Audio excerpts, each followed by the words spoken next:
Desde el momento en que la caja llegó a sus manos, algo en su interior cambió para siempre. El paquete era modesto, sin sobresaltos, pero contenía 5 pequeñas cajas negras, idénticas, selladas con una delicadeza inquietante. La idea surgió como un impulso casi irreflexivo, una compra en la Deep Web que prometía una experiencia sorpresa. Nadie esperaba que ese azar terminara desencadenando un tormento psicológico, ni que cada uno de esos pequeños cofres fuera una grieta abierta en un pasado enterrado, una invitación a una verdad que debería haber quedado oculta. Al principio, la curiosidad fue lo único que impulsó a abrir la primera caja. Dentro había unas bragas usadas, sin ninguna explicación, con una nota diminuta que apenas se leía: el inicio. Un escalofrío recorrió su espalda, pero lo atribuyó a una broma pesada, un capricho macabro propio de un vendedor anónimo en la Deep Web. Sin embargo, a medida que las cajas se iban abriendo una tras otra, cada objeto encontrado parecía carecer de sentido, pero al mismo tiempo, cada uno comenzaba a despertar recuerdos imprecisos, fragmentos de memorias que parecían esconder un secreto demasiado doloroso para enfrentar. La segunda caja contenía un colgante barato, de esos que venden en mercados callejeros, pero no era su valor lo que impactaba, sino la sensación que le provocaba al tocarlo, como si estuviera cargado de una energía que no entendía. La tercera guardaba una funda de almohada, ajada y con manchas que no lograba identificar. Al sostenerla, una serie de imágenes acudieron a su mente sin permiso. Imágenes de noches largas, susurros en la oscuridad y rostros que se desvanecían cuando trataba de fijarlos en su memoria. El cuarto cofre era el más inquietante. Una carta manuscrita, escrita con letra temblorosa, confesaba un crimen imposible de imaginar. Su propia madre, entre sollozos, había admitido el asesinato de una hija que nunca había mencionado, una hija que desapareció sin dejar rastro, un secreto que había guardado con férrea determinación durante años. La revelación no solo quebró la realidad que conocía, sino que fracturó el hilo de confianza que lo mantenía unido a su familia. Pero la pesadilla apenas comenzaba. En la última caja, encontró una grabación en una vieja memoria USB. Al reproducirla, su corazón se detuvo. Era la confesión de un amigo cercano, alguien en quien siempre había confiado, que admitía la muerte de una persona a la que él amaba profundamente. La culpa, la traición y el horror se entrelazaban en esa confesión, dejando un vacío helado que se extendía en su pecho y lo paralizaba. La caja de pesadillas no era solo un paquete con objetos extraños, era un portal a un abismo emocional que desenterraba todos los fantasmas del pasado, que removía la culpa y la desesperación, y que lo enfrentaba a una realidad insoportable. Cada secreto revelado desgarraba su mente, su mundo se desmoronaba, y la sombra de la locura comenzaba a alargarse en cada rincón de su vida. Mientras la noche caía y las sombras se alargaban en la habitación, el protagonista se encontraba solo con sus pensamientos, atrapado en un laberinto de recuerdos y verdades que amenazaban con consumirlo. La fragilidad de la mente humana, la vulnerabilidad frente al peso de los secretos y la devastación emocional se volvían protagonistas de una historia donde la línea entre la realidad y la pesadilla se desdibujaba peligrosamente.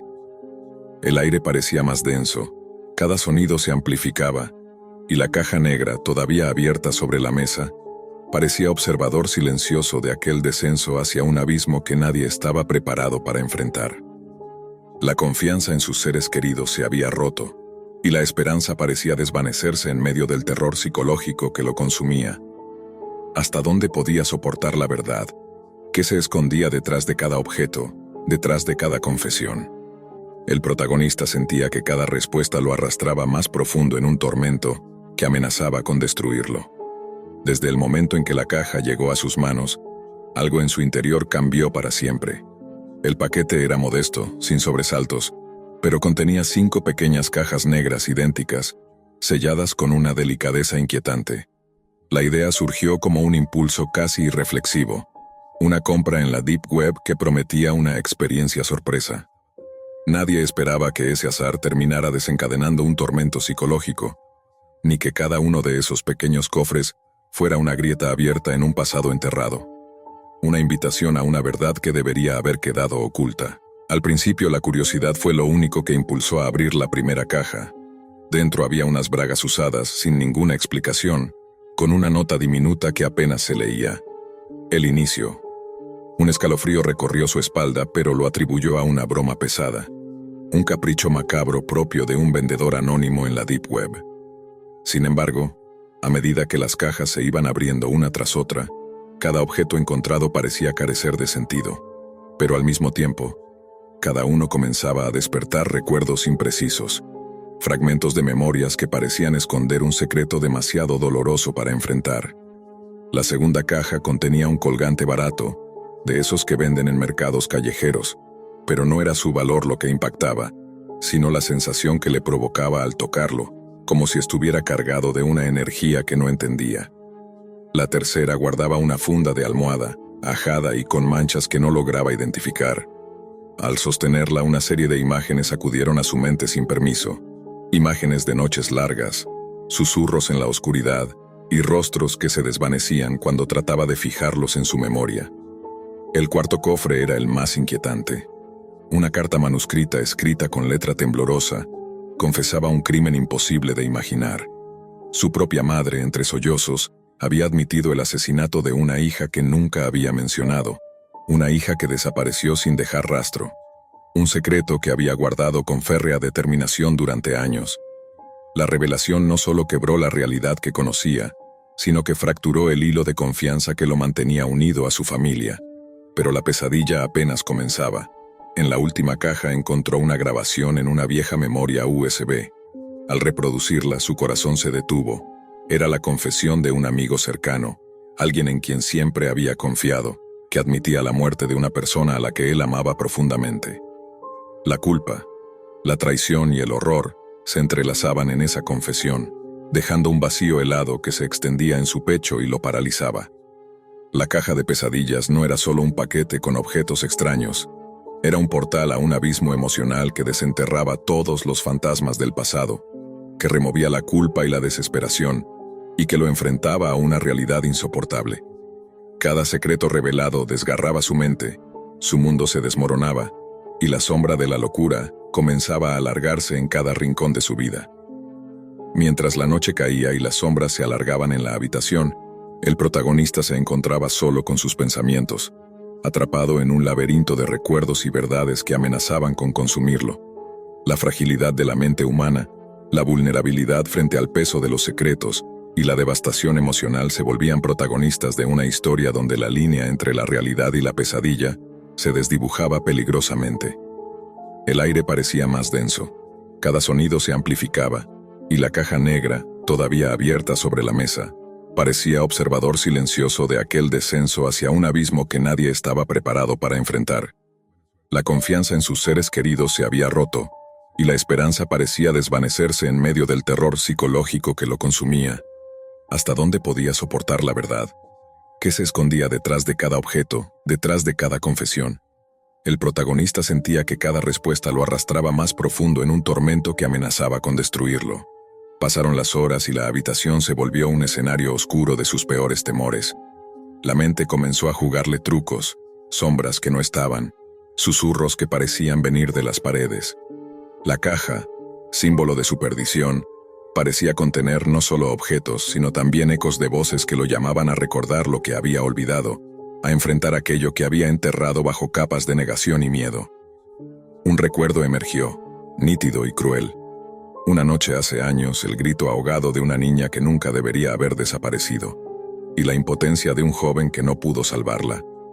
La madre, protectora y ahora confesa asesina, se había impuesto un silencio mortal, mientras el amigo que traicionó su confianza era la sombra que se ocultaba en su entorno, más cerca de lo que imaginaba.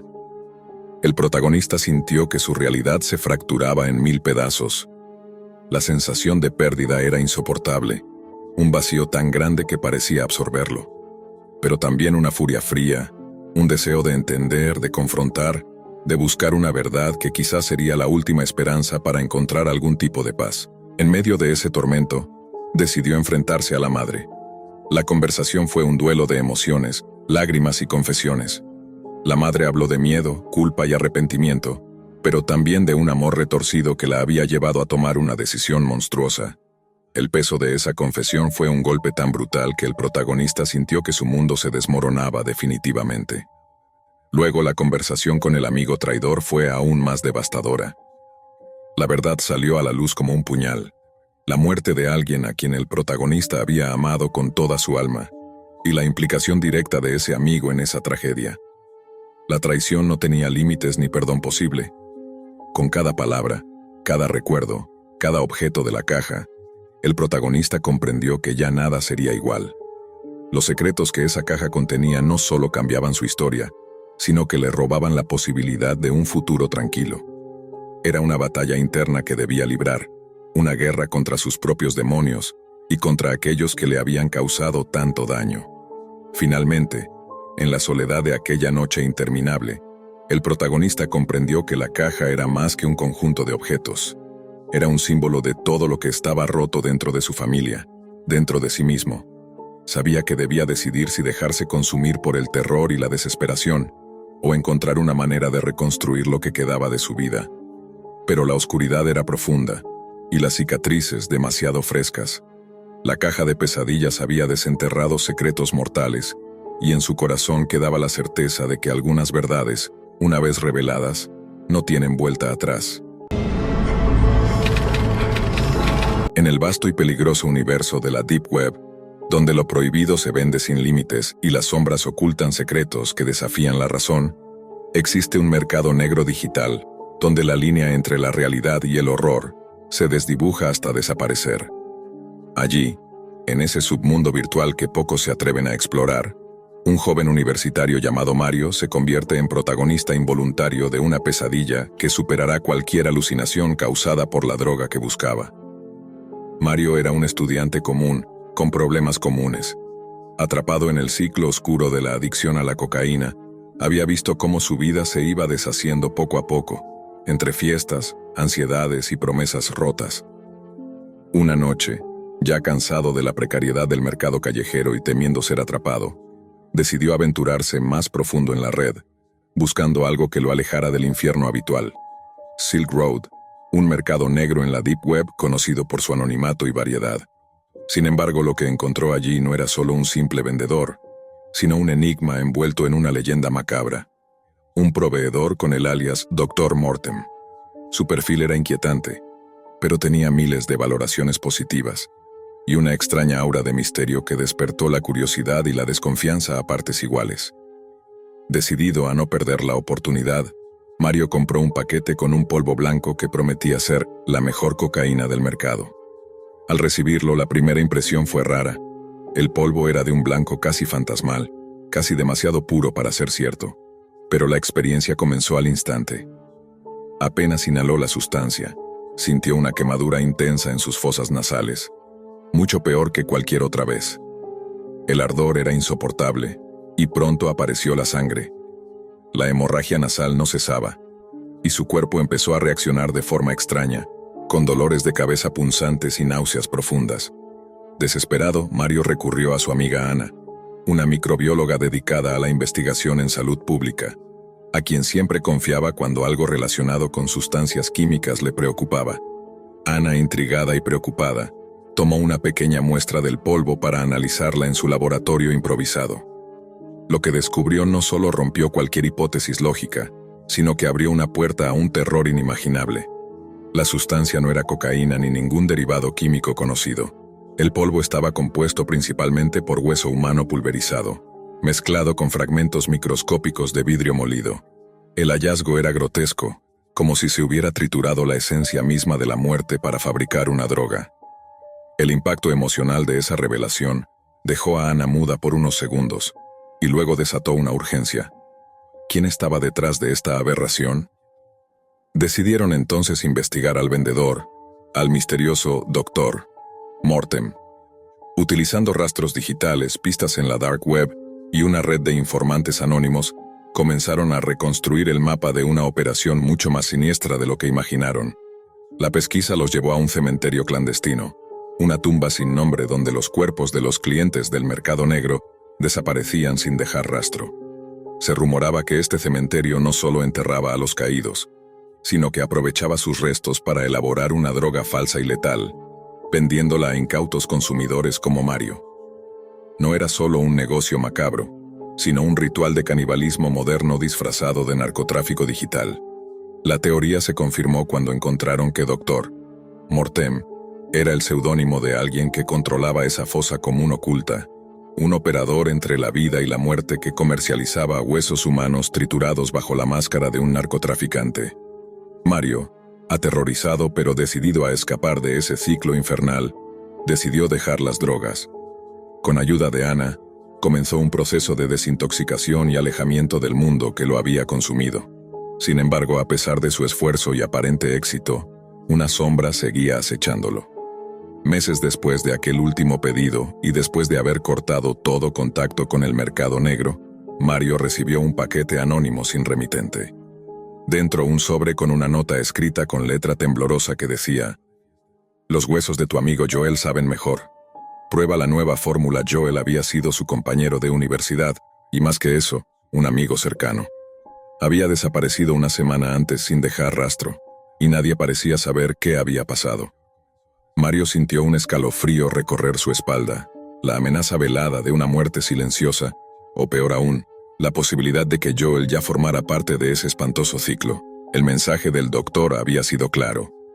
No es adicción, es canibalismo moderno. Un susurro que se infiltró en su mente, desgarrando cualquier esperanza de normalidad y recordándole que en ese mundo, la muerte era solo el comienzo de un negocio que desafiaba el tiempo y la moral. Mientras Mario contemplaba la nota, un miedo indescriptible crecía en su interior. No sabía quién lo vigilaba, ni cuándo sería el siguiente en desaparecer. Lo único cierto era que la cocaína que había comprado, la droga que nunca existió realmente, había sido solo la primera pieza de un rompecabezas mortífero, que ahora se extendía como una sombra sobre su vida. La nota que llegó con el paquete fue la chispa que encendió nuevamente el fuego del miedo en Mario. La desaparición de Joel, su amigo y compañero de universidad, dejó un vacío oscuro que ninguna explicación parecía poder llenar. La simple idea de que los restos de Joel pudieran estar siendo usados para fabricar esa droga infernal le helaba la sangre. Mario intentó racionalizar la situación. Tal vez todo era una broma de mal gusto, una amenaza vacía para mantenerlo alejado del mercado negro. Pero el terror en su interior le decía otra cosa. La macabra realidad lo alcanzó cuando Ana le envió un mensaje urgente. Habían conseguido acceder a datos ocultos en la Deep Web relacionados con Dr. Mortem. La información filtrada revelaba que varios desaparecidos recientes en la ciudad habían sido reportados en foros clandestinos como clientes especiales de ese siniestro vendedor. A partir de ese momento, Mario y Ana decidieron ir más allá de la investigación digital. Necesitaban pruebas físicas y sobre todo respuestas reales. Contactaron con un periodista de investigación que tenía experiencia en casos delictivos ligados a la Deep Web y a cementerios clandestinos. El periodista, llamado Raúl, accedió a ayudarlos, pero con la advertencia de que se adentrarían en un mundo donde la muerte y la ilegalidad se mezclaban con un grado de perversión difícil de imaginar. Las semanas siguientes fueron un descenso al infierno. Usando conexiones lograron localizar el cementerio clandestino. Se trataba de un terreno baldío, oculto tras una pared de concreto y alambre de púas, camuflado con vegetación y sin ningún tipo de señalización. Por las noches, figuras encapuchadas entraban y salían, transportando cajas pesadas con restos que nadie quería ver. Una noche, con cámaras ocultas, Mario, Ana y Raúl lograron infiltrarse en el lugar. Allí, lo que encontraron superó cualquier pesadilla. Los huesos humanos eran triturados con maquinaria industrial, luego mezclados con polvo de vidrio para crear una textura abrasiva que simulaba la cocaína. Las muestras recuperadas mostraban además una concentración química mínima, un simple vehículo para transportar ese horror literal al consumidor. Entre los documentos y registros que Raúl pudo obtener, aparecían nombres y apodos, muchos de ellos coincidentes con desaparecidos de los últimos meses. Y en lo más profundo del archivo, un correo electrónico enviado desde la cuenta de Dr. Mortem que decía: «El mercado no solo quiere drogas, quiere muerte real. La pureza es la clave del negocio, no es adicción, es canibalismo moderno». Mario estaba destruido. Entendía que no solo había sido víctima de una estafa brutal, sino que su entorno inmediato había sido secuestrado por esa pesadilla. Joel no era un simple desaparecido, era parte del engranaje que alimentaba a ese monstruo, En un intento por cerrar ese capítulo, Mario decidió entregar toda la evidencia a las autoridades, pero la respuesta fue decepcionante. Los cuerpos oficiales alegaron falta de pruebas suficientes, corrupción y un miedo palpable a tocar un tema que rozaba redes de poder mucho más profundas. La Deep Web seguía siendo un territorio inexplorado y peligroso para ellos. Sintiéndose abandonado, Mario regresó a su rutina, marcado para siempre por el terror vivido. Su cuerpo aún conservaba secuelas de aquella droga infernal, y su mente no encontraba paz. Ana, por su parte, se volcó en investigaciones científicas para alertar al público sobre la nueva forma de droga que había descubierto. Pero la historia no terminó ahí. Meses después, Mario recibió otro paquete. Esta vez no venía solo. Dentro había fotos impresas, imágenes borrosas de Joel atado y amordazado, en un lugar oscuro y lúgubre. Una nueva nota escrita con tinta roja decía: «Los huesos no son solo polvo. Hay carne para probar. ¿Quieres volver a experimentar?» El doctor siempre tiene algo especial para sus clientes. El miedo se transformó en paranoia. Cada sonido, cada sombra, era una amenaza latente. Mario entendió que se había convertido en parte de una pesadilla viva, donde la muerte y el canibalismo moderno se entrelazaban en un ciclo sin fin. No había escapatoria. El doctor lo tenía en la mira, y el negocio de vender huesos humanos triturados era solo el comienzo de un horror más grande, uno que desafiaba toda lógica y humanidad. Lucas, un exsoldado marcado por años de combate y un pasado tormentoso, vivía atrapado en una espiral descendente de metanfetaminas y soledad. La guerra había destrozado no solo su cuerpo, sino también su alma, y la realidad le parecía cada vez más difusa.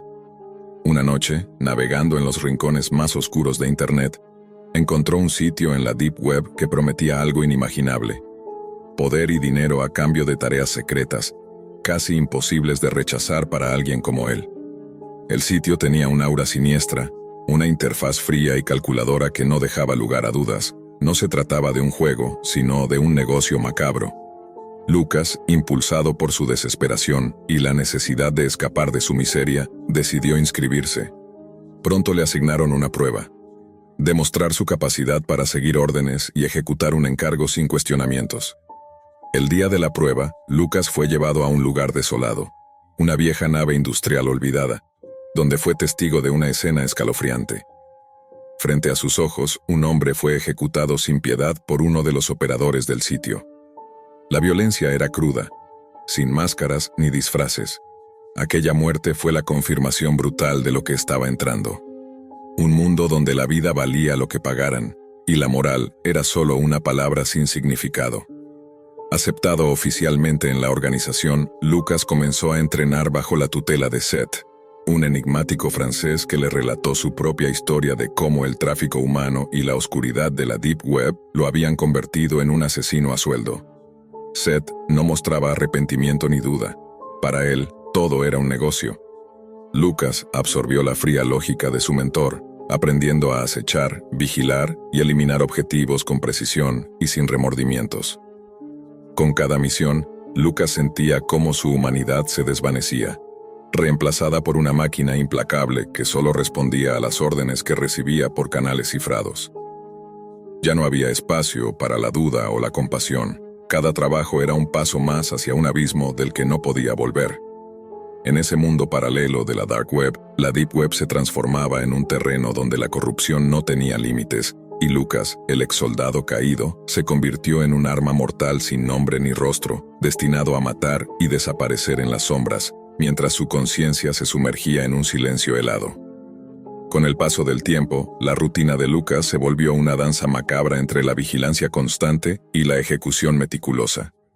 Cada encargo llegaba a través de mensajes cifrados en la Dark Web con detalles mínimos: nombre, ubicación y una fotografía pixelada que apenas mostraba el rostro del objetivo. No importaba quién fuera ni por qué debía morir. Lo único que importaba era cumplir y desaparecer. Las noches se mezclaban con días grises y sombríos. Lucas ya no sentía miedo ni culpa, solo una insensible calma que le permitía planear con frialdad cada movimiento. Entrenaba su mente para apagar cualquier chispa de humanidad, para ser la sombra perfecta. En las calles se movía como un fantasma, observando desde la distancia, estudiando a sus presas, anticipando sus rutinas, buscando el momento exacto para actuar. Pero la Deep Web no solo era un portal hacia trabajos sucios, también era una prisión invisible que lo mantenía atado a una red de control y manipulación. Sus superiores, como Seth, vigilaban sus movimientos y decisiones con un ojo inquebrantable. Seth le recordaba que en ese mundo no había segundas oportunidades, ni margen para la debilidad. En una de sus misiones, Lucas tuvo que acechar a una joven que trabajaba para una organización rival en la Deep Web. Mientras la seguía día tras día, algo inesperado empezó a surgir en él. Recuerdos enterrados de su vida antes del ejército, fragmentos de una humanidad que creía muerta. La joven le recordaba a su hermana pequeña, la vida que había perdido, y por un instante, su frío corazón titubeó. Pero la red oscura no perdona. En cuanto Lucas mostró esa mínima fisura, Seth lo llamó a rendir cuentas. La exigencia fue clara.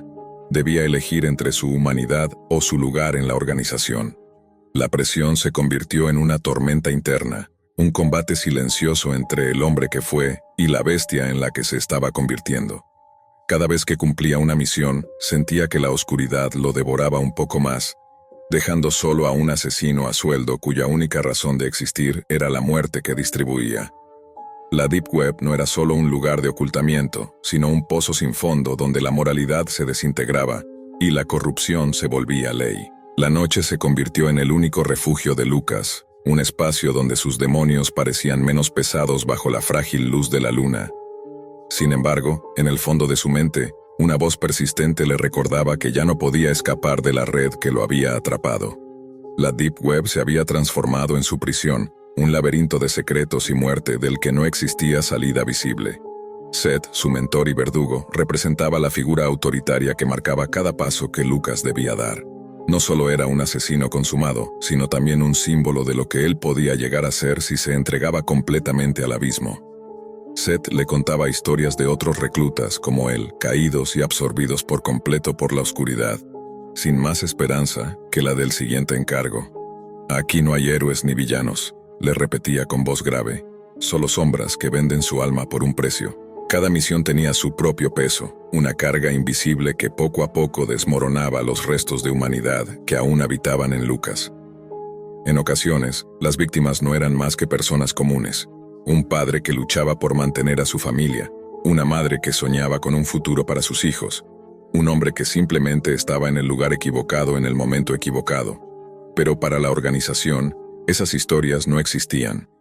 Solo números, nombres y una cuenta pendiente que se saldaba con sangre. Lucas comenzó a notar cómo el reflejo en el espejo se tornaba extraño, un desconocido con ojos vacíos que ya no reconocía. Su cuerpo estaba marcado por cicatrices, pero el verdadero daño estaba en su mente. Pesadillas recurrentes con caras que gritaban, manos ensangrentadas, y la sensación constante de ser observado. Sin embargo, no podía detenerse.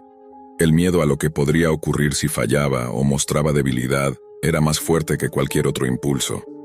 Los días sin dormir y las dosis que se administraba para mantenerse despierto le permitían aguantar la presión, pero también le robaban la cordura. La paranoia se convirtió en compañera constante. Sentía que la organización tenía ojos en cada rincón, que las cámaras invisibles de la Deep Web estaban siempre pendientes y que cualquier error podía ser su sentencia de muerte. Una noche, tras completar una misión particularmente cruel, Lucas recibió un mensaje de Seth. Era diferente a los demás, no contenía instrucciones, sino una invitación. Seth le ordenaba viajar a un lugar remoto en Europa, una ciudad casi olvidada, donde se encontraba el núcleo principal de la organización. Era la oportunidad para conocer a los verdaderos jefes, para entender el alcance real del imperio oscuro que dominaban. El viaje fue solitario y silencioso. Lucas atravesó calles desiertas y edificios en ruinas, sintiendo cómo el peso de la Deep Web lo arrastraba a un mundo que parecía una pesadilla viviente. Allí, en una sala iluminada solo por la luz tenue de un proyector, Seth le presentó a los líderes. Figuras enigmáticas que operaban desde la sombra, utilizando la tecnología para manipular gobiernos, mercados y destinos humanos. Lucas comprendió que no era más que una pieza en un juego mucho más grande, un engranaje en una maquinaria de muerte que no conocía límites. Pero lo que más lo golpeó fue la revelación de que él mismo estaba siendo manipulado, utilizado como un arma desechable para mantener el control absoluto sobre un mundo invisible para la mayoría. En ese instante, una mezcla de rabia y desesperación se apoderó de Lucas. Sabía que escapar sería casi imposible, que la red que lo había atrapado era mucho más profunda de lo que imaginaba. Sin embargo, algo en su interior, quizás una última chispa de humanidad, comenzó a despertar. Lucas sintió el peso de la revelación aplastarlo. No era más que un peón en un tablero donde las piezas movían miles de vidas sin piedad ni moralidad. Los líderes de la organización, detrás de sus máscaras digitales, controlaban un imperio de sombras que extendía su influencia mucho más allá de lo que él había imaginado. Pero también vieron en él algo especial: su frialdad, su eficacia y esa ausencia total de remordimientos que lo hacían perfecto para los trabajos más sucios. Lo enviaron de vuelta con una última misión que cambiaría todo. Debía eliminar a un informante que amenazaba con exponer la red a las autoridades internacionales. El objetivo estaba protegido, pero Lucas no dudó. Durante días, lo siguió desentrañando sus movimientos, hasta que finalmente llegó el momento. Cuando disparó, no sintió nada, ni satisfacción, ni culpa, solo un vacío absoluto. Pero en ese instante algo cambió dentro de él. El informante dejó caer un pequeño dispositivo antes de morir, y Lucas, en un acto instintivo, lo recogió. Al regresar a su refugio, encendió el aparato y encontró un mensaje cifrado. Era una grabación con voces y datos que comprometían a toda la organización, incluyendo a Seth y los líderes que lo habían manipulado. Lucas comprendió que tenía en sus manos la oportunidad de terminar con aquella pesadilla. Pero también sabía que, para hacerlo, debía enfrentarse a todo el sistema que lo había moldeado y destruido. Con una mezcla de rabia y resignación, decidió tomar un camino que no le garantizaba salvación, solo una lucha contra la oscuridad que lo había consumido. La Deep Web había hecho de él un asesino sin alma, pero ahora esa misma red podría ser la trampa que acabara con sus dueños. El eco de sus pasos en la noche era la única señal de que quizás todavía quedaba un hombre luchando contra su propia sombra. Jason siempre había sentido una fascinación peligrosa por lo desconocido. Desde pequeño, la tecnología había sido su refugio, un mundo en el que se sentía capaz de dominar todo. Con el paso de los años, esa curiosidad se transformó en obsesión, y eventualmente en una exploración que lo llevó a las sombras digitales de la Dark Web. Lo que para muchos era un mito o una leyenda urbana, para Jason era un terreno real y tangible, un universo paralelo donde se escondían secretos que nadie quería que salieran a la luz. Entre foros encriptados y sitios ocultos, encontró información sobre actividades ilícitas, desde mercados negros de armas hasta rituales y subastas humanas. Un día, mientras navegaba sin mucha intención, recibió un mensaje privado con un enlace que no podía evitar abrir. La página lo condujo a una subasta en vivo. Imágenes distorsionadas, voces distantes y, entre la multitud, figuras humanas en situaciones inquietantes, sometidas a la voluntad de los compradores. No era una simple transmisión, era un mercado real donde las vidas se vendían al mejor postor. Jason intentó cerrar la pestaña, pero en ese instante sintió que algo no estaba bien. Su computadora comenzó a fallar. Programas que nunca había instalado aparecían en segundo plano. Un escalofrío recorrió su espalda. Pronto descubrió que no solo su dispositivo estaba comprometido, sino que su propia identidad digital había sido secuestrada. Fotos, documentos, datos bancarios, todo estaba siendo filtrado y exhibido. La peor pesadilla de Jason se hizo realidad cuando, en otra página oculta, vio su nombre y una descripción detallada junto a su fotografía. Estaba siendo subastado en tiempo real, convertido en una mercancía para desconocidos con intenciones oscuras. La paranoia se apoderó de él. Cada sonido, cada notificación, cada sombra parecía una amenaza. Comenzó a notar movimientos extraños alrededor de su casa. Coches desconocidos estacionados cerca, figuras que desaparecían cuando él miraba, llamadas telefónicas sin respuesta. La tecnología que tanto amaba se había vuelto en su contra, transformando su vida en un infierno vigilado. Sin tiempo que perder, Jason contactó a su familia, revelándoles la aterradora realidad. Decidieron dejarlo todo atrás, mudarse a un lugar remoto y cambiar sus identidades para intentar escapar de aquellos que los acechaban en la red y en la vida real. Pero la sombra digital es larga y fría. En un mundo donde todo está conectado, desaparecer no es tan sencillo. La lucha de Jason y su familia apenas comenzaba, enfrentándose a un enemigo invisible, implacable, que acecha desde las profundidades de la Dark Web. La huida no fue sencilla. Jason y su familia tuvieron que dejar atrás su hogar, sus pertenencias y hasta sus recuerdos más preciados. Cada segundo contaba. Sabían que cualquier descuido podía ser fatal. Para ellos, el mundo se había convertido en una trampa digital y física, donde cada paso era observado. Desde el primer día fuera, las amenazas se intensificaron. Jason notaba cómo los dispositivos que llevaba consigo, su teléfono, incluso el viejo reloj inteligente que su padre le había regalado, parecían emitir señales invisibles que alguien en algún lugar interceptaba. Los mensajes anónimos llegaban sin cesar, con advertencias crípticas y fotos de sus movimientos recientes. Las noches eran las peores.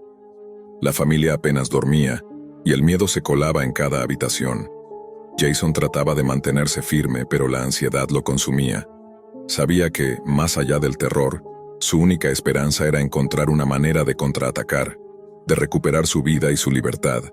Durante días buscaron refugio en casas abandonadas y hoteles baratos, evitando cámaras de seguridad y cualquier contacto que pudiera rastrearlos. Usaban tarjetas de crédito prepagas, navegaban en Internet a través de redes públicas y enmascaraban cada señal digital que emitían. Pero no importaba cuánto se cuidaran, la sensación de ser observados nunca desaparecía. En un momento de desesperación, Jason decidió usar sus habilidades de hacker para intentar rastrear a los responsables.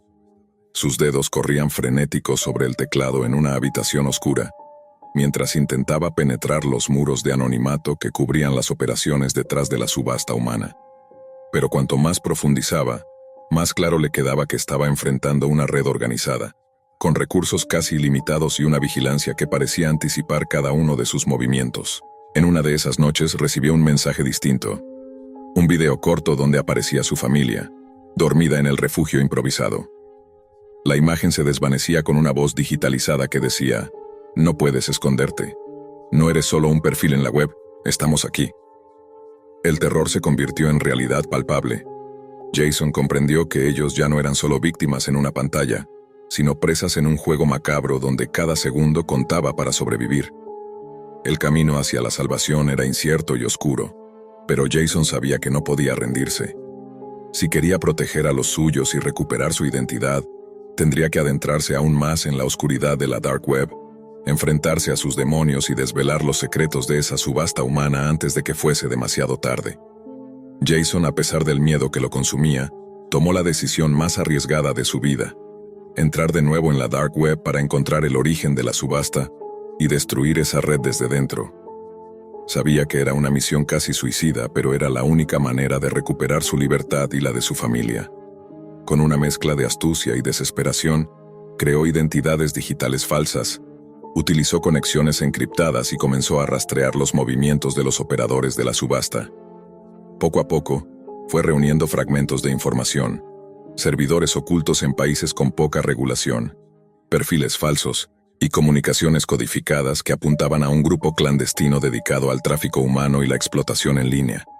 Mientras tanto, su familia continuaba escondida, cada vez más agotada y al borde de la desesperación, pero con la esperanza de que Jason lograra algo.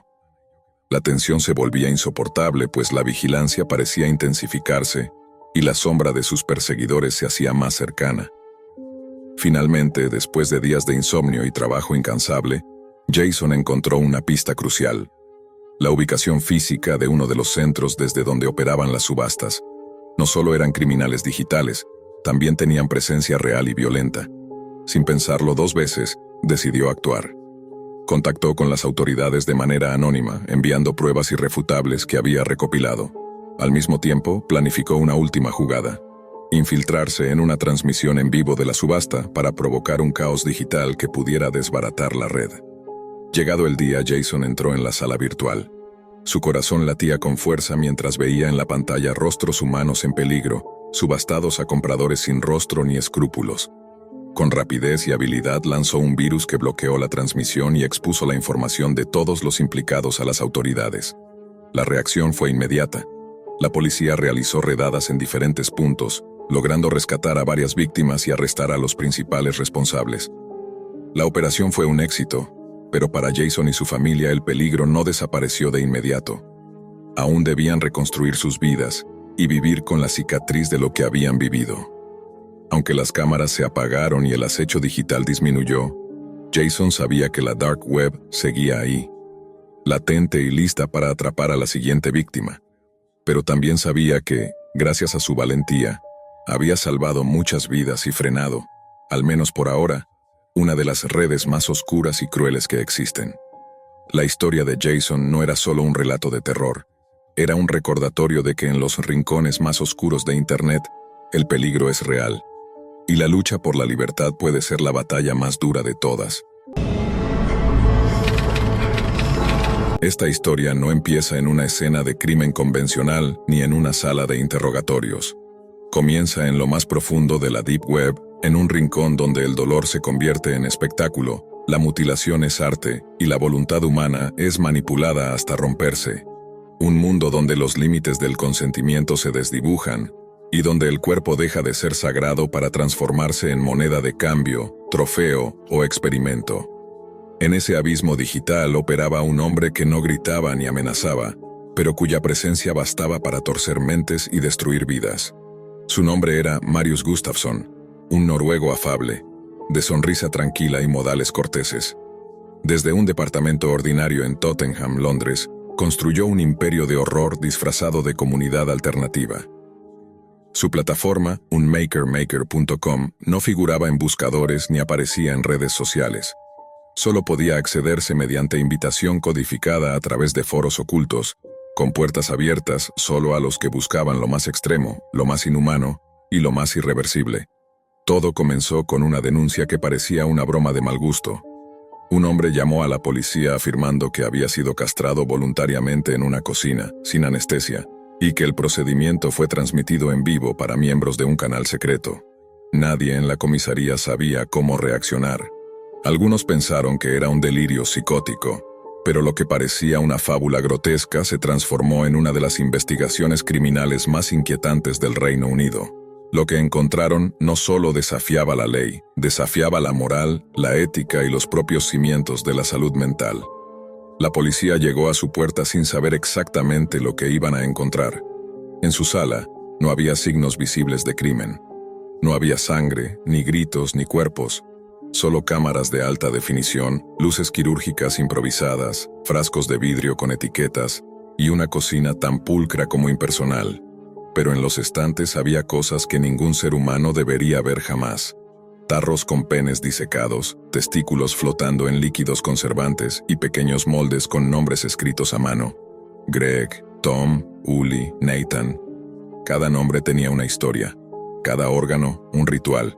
Unmakermaker.com no era solo un sitio de modificación corporal extrema.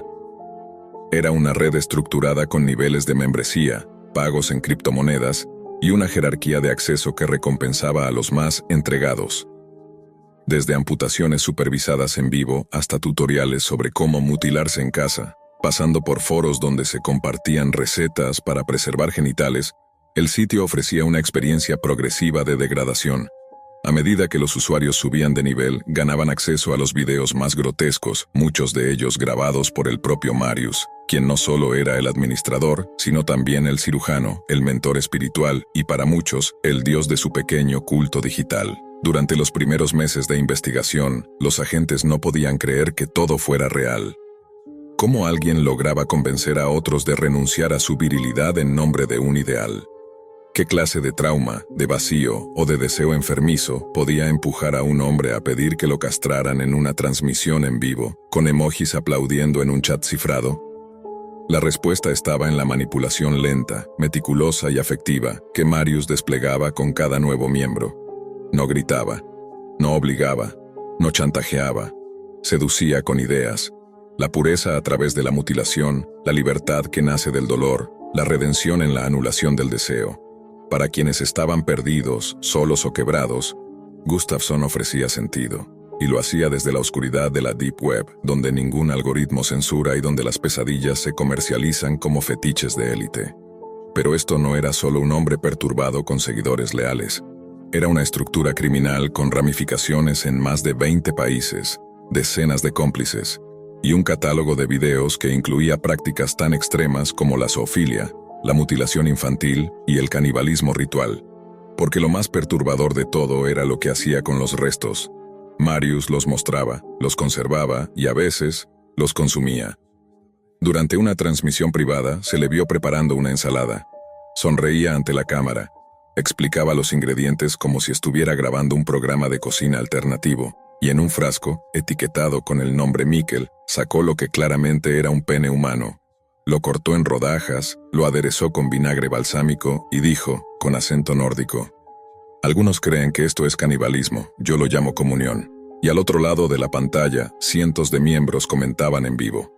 Algunos reían, otros lloraban de emoción, otros simplemente aplaudían con iconos de cuchillos y fuegos cruzados. Esta es la historia de un culto sin templo, de un Dios sin religión y de un dolor sin redención. Y apenas estamos comenzando a entender cómo se construyó y cómo lo descubrieron. Para comprender cómo Marius Gustafsson convirtió una patología personal en un sistema global de mutilación, hay que adentrarse en los corredores más profundos de la Deep Web, en esos sitios donde las reglas de la moralidad se deshacen y lo que en la superficie sería impensable, ahí es cotidiano. El sitio unmakermaker.com no surgió de un día para otro. Fue el resultado de años de construcción, de ensayo y error, de observar con paciencia cómo las sombras humanas más ocultas pedían ser vistas, guiadas y finalmente destruidas. La fachada inicial era simple, una comunidad alternativa de modificación corporal extrema. Usaban eufemismos, liberación de la carne, el arte de deshacer, la reescritura genital.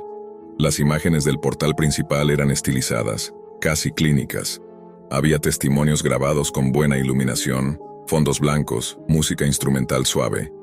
Parecía, a simple vista, un grupo de personas que encontraban belleza en lo no convencional. Pero esa era solo la entrada. El verdadero contenido, la maquinaria de destrucción, estaba detrás de muros criptográficos, accesibles únicamente a quienes demostraban compromiso y obediencia. Todo comenzaba con una entrevista.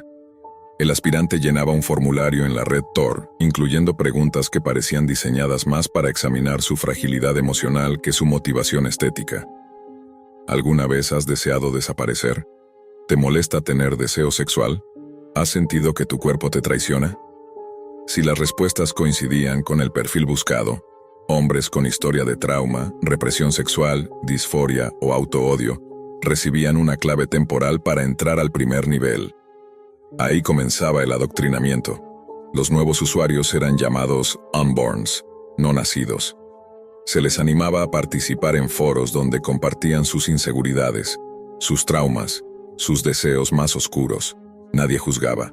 Al contrario, eran celebrados por confesar que se odiaban a sí mismos, que fantaseaban con ser castrados o que creían que el placer era una enfermedad. Los moderadores, elegidos directamente por Marius, intervenían con delicadeza quirúrgica, validando esas emociones y proponiendo una solución. ¿Has considerado la pureza del on-making? El segundo nivel, al que solo se accedía tras semanas de interacción constante, requería un acto de prueba. Algunos se grababan cortándose partes menores del cuerpo. Otros enviaban fotos de autolesiones con mensajes escritos con sangre. Una vez cumplida la prueba, se les otorgaba el rango de The Fractured, los fracturados. Y entonces el contenido verdadero aparecía.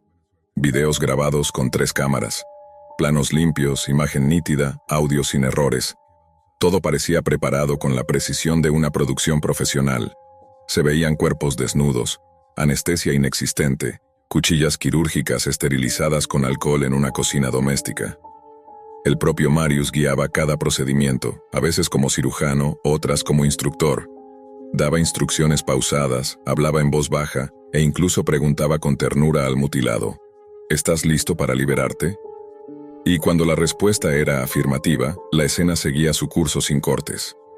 El rostro de quien era castrado solía mantenerse en plano cerrado, capturando cada espasmo, cada gesto de dolor, cada lágrima que caía sin grito. La audiencia no era pasiva. En tiempo real, los miembros del culto comentaban en foros vinculados al stream. Algunos daban consejos, otros relataban sus propias experiencias, y los más extremos suplicaban ser los próximos. Había incluso listas de espera con fechas tentativas, ubicaciones clandestinas en distintas ciudades, y reglas estrictas. Traer tu propio bisturí, grabar el procedimiento completo, no usar anestesia bajo ningún motivo. Los que llegaban al nivel más alto eran llamados The Unmade. Solo ellos tenían acceso a los archivos más perturbadores. No se trataba ya de mutilación genital voluntaria, sino de registros que cruzaban los límites del crimen absoluto. Participación de menores, zoofilia encubierta, canibalismo documentado. Muchos de estos contenidos venían encriptados y requerían pagar con criptomonedas, a menudo utilizando cadenas de transacciones imposibles de rastrear. Para entonces, el usuario ya estaba tan inmerso en el culto que perder el acceso se sentía como una muerte espiritual. Lo que Marius había creado no era solo una página web. Era una estructura religiosa, con su propia jerarquía, símbolos, dogmas y rituales.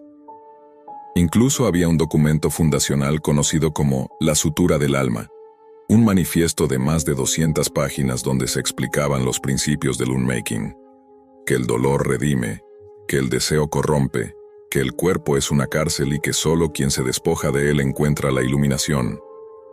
Gustafsson lo presentaba como una guía espiritual, y muchos de sus seguidores la memorizaban, la recitaban en voz alta antes de sus amputaciones o la leían mientras eran grabados. Desde Londres, la operación se fue expandiendo. Primero a Berlín, luego a Praga, Oslo, Marsella y finalmente a Nueva York, Toronto y Buenos Aires. Marius tenía discípulos entrenados. No usaban su nombre verdadero, solo se identificaban como encarnaciones y actuaban como embajadores de la fe. Realizaban procedimientos, organizaban encuentros clandestinos y captaban nuevos miembros en chats privados de Telegram, foros de Reddit en clave, y sobre todo, en canales de la Deep Web que simulaban ser espacios de ayuda psicológica. Las autoridades de varios países recibieron reportes aislados. Desapariciones de hombres homosexuales, videos encontrados en discos duros tras redadas por pornografía ilegal, testimonios en hospitales de pacientes mutilados que se negaban a explicar qué les había ocurrido. Pero la red estaba tan bien cifrada, tan dispersa, tan estructurada, que ningún caso parecía conectado. Hasta que uno de los Unmade sobrevivió a su procedimiento. Su nombre era Víctor, un joven francés que se sometió a una castración ritual en Berlín, pero que, al borde del colapso, fue abandonado en un callejón. Fue él quien reveló no solo el nombre real de su captor, sino la existencia de una red global organizada con centros operativos activos, horarios de transmisión y pagos coordinados. Su declaración fue lo que permitió a la policía británica vincular su caso con la denuncia inicial en Londres. Fue el primer hilo que tiraron, y lo que encontraron al otro extremo era una pesadilla que llevaba años creciendo sin freno. Las víctimas de Marius Gustafsson no compartían una sola historia. Venían de países distintos, con idiomas y pasados variados. Pero sí compartían algo, la soledad. Una soledad profunda, abismal, que no se resolvía con compañía ni se curaba con afecto. Muchos eran hombres homosexuales o bisexuales marcados por el rechazo.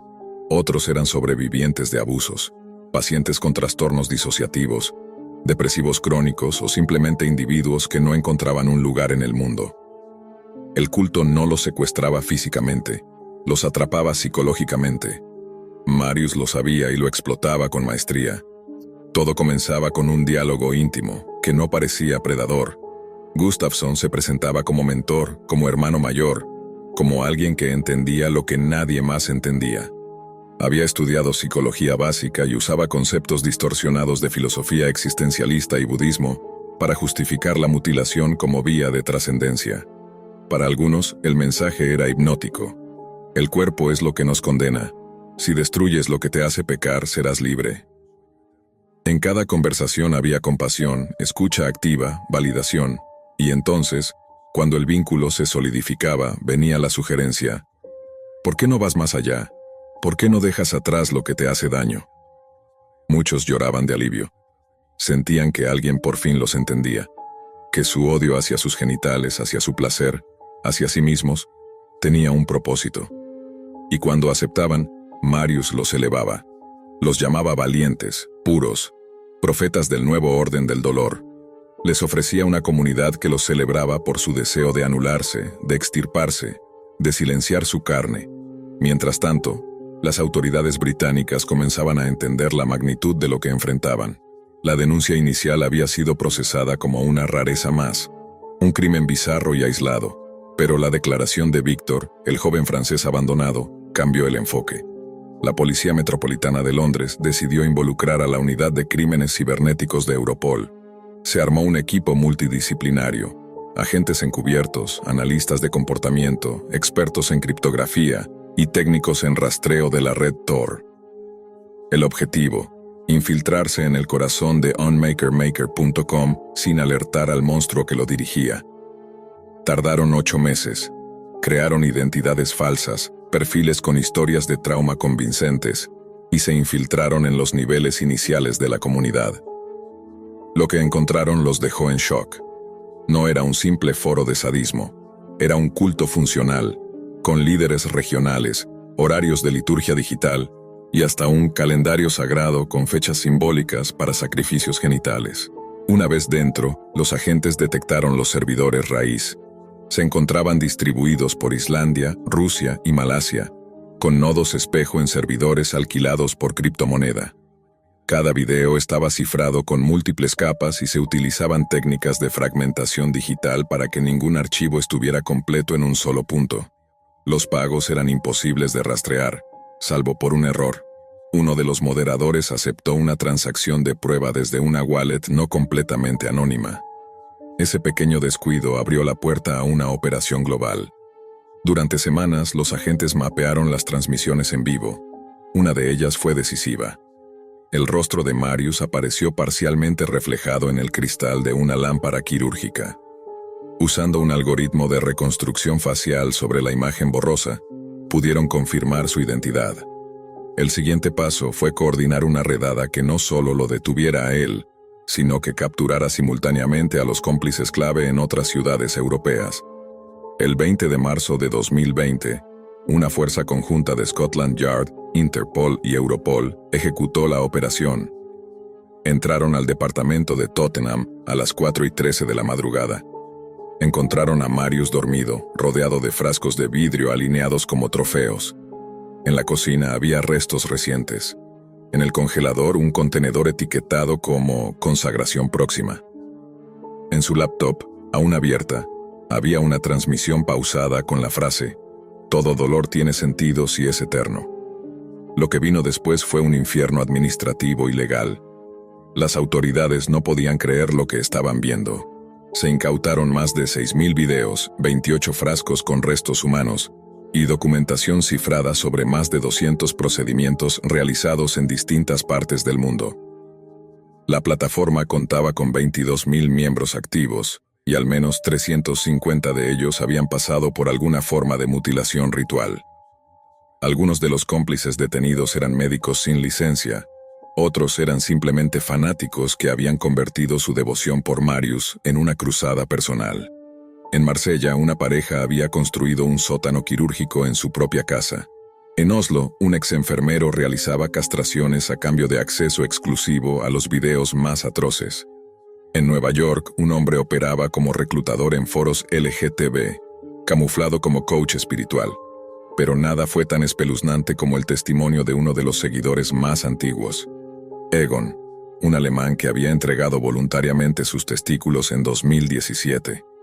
Declaró en juicio que Marius no lo había obligado, que él mismo rogó por la mutilación, que después del rito se sintió limpio por primera vez en su vida, que durante años el líder lo llamaba ángel purificado, y que, según su doctrina, los que se mutilaban se convertían en espejos de redención para los no iniciados.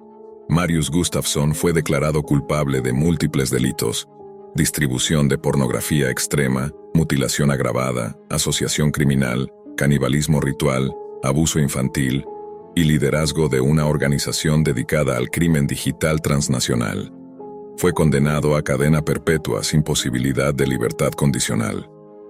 Durante el juicio nunca mostró remordimiento. A cada acusación respondía con una sonrisa leve, Y cuando se le dio la oportunidad de hablar ante el tribunal, solo dijo: yo no destruyo, yo liberto. Nadie grita cuando se les quitan las cadenas del alma. Las secuelas aún perduran. Unmakermaker.com fue desmantelado, pero muchos de sus videos siguen circulando en nodos secretos de la Deep Web. Algunos seguidores del culto intentan reconstruir la red. Otros han creado blogs en la red Tor para preservar la doctrina de la castración espiritual. Las autoridades mantienen vigilancia constante, pero saben que el mal, una vez sembrado en el terreno digital, rara vez desaparece por completo. Lo más escalofriante de este caso no es la sangre, ni los rituales, ni las mutilaciones. Es el hecho de que todo ocurrió con consentimiento. Que miles de hombres eligieron ser desmembrados, adoraron al hombre que los despojó de sí mismos, y todavía lo veneran. Así funciona el dolor cuando se convierte en fe.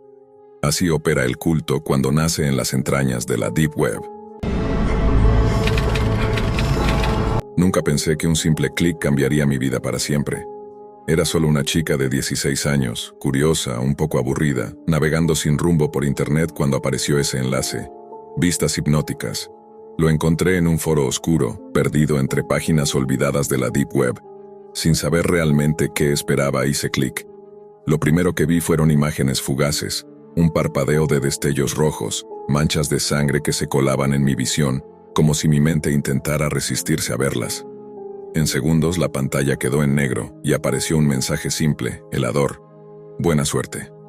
Pensé que era una broma, pero desde ese momento algo dentro de mí cambió.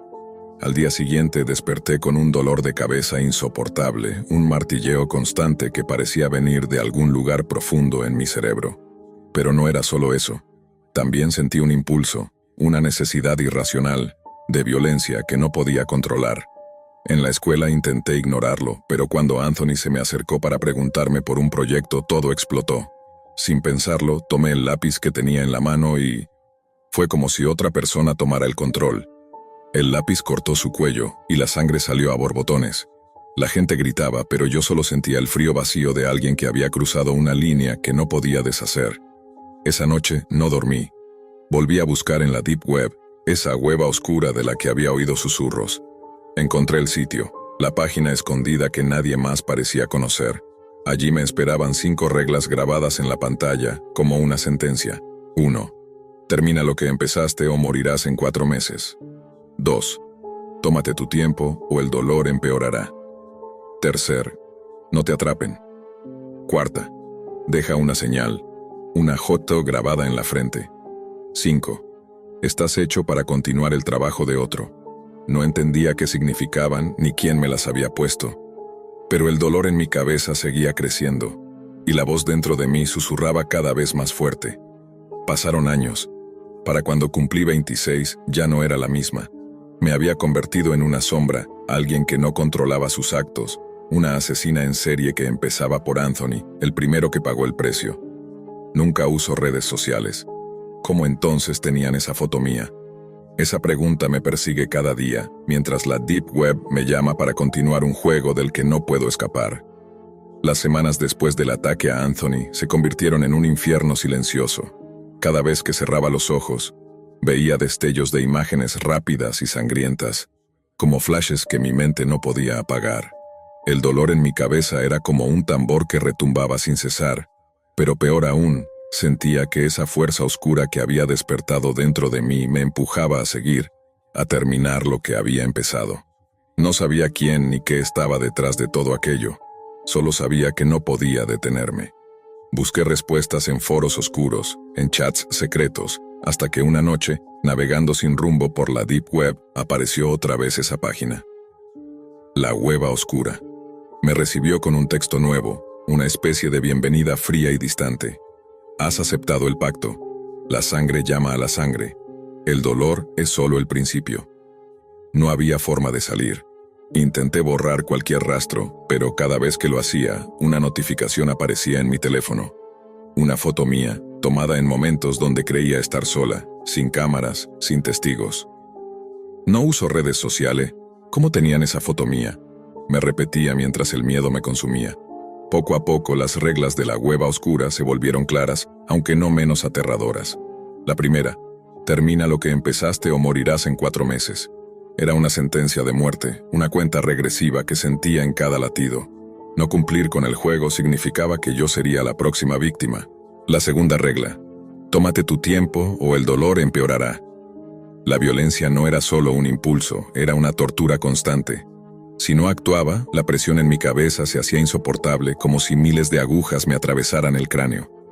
No podía dejar de escuchar el murmullo que me urgía a matar de nuevo. La tercera regla: no te atrapen. Vivía con miedo, siempre huyendo, cambiando de ciudad, de apariencia, dejando atrás nombres, historias y vidas. Pero el juego era cruel y parecía tener ojos en todas partes. No había refugio seguro. La cuarta regla: deja una señal, una J grabada en la frente. Un símbolo macabro que me obligaba a marcar a mis víctimas, a dejar un rastro visible que desafiaba a las autoridades y al mundo. Esa J era mi firma, el sello del juego que me había poseído. Y la quinta, la más inquietante: estás hecho para continuar el trabajo de otro. No era la primera ni la última. Había otros antes que yo y otros que vendrían después. Cada asesino, una pieza más en esta red oscura que parecía extenderse más allá de lo imaginable. En mis momentos de lucidez intentaba recordar quién había sido antes del juego, pero mi identidad se desvanecía como humo entre mis dedos.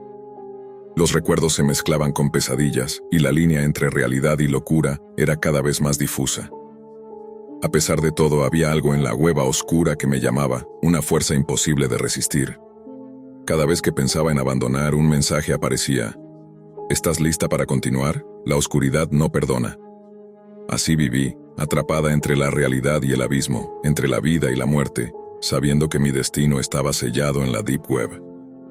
Con los años, el juego se volvió parte de mí, como una sombra inseparable. Cada J grabada en la frente de mis víctimas era un recordatorio de la cadena interminable que debía continuar. Me di cuenta de que no solo estaba atrapada en este ciclo, sino que era una pieza en un tablero mucho más grande, manejado desde las sombras de la Deep Web. Intenté resistirme, buscar ayuda, pero nadie podía comprender ni creer lo que me pasaba. La policía solo veía una asesina sin motivo, sin razón, y yo estaba demasiado cansada para explicar que todo comenzó con un simple clic, con un juego que me obligaba a matar.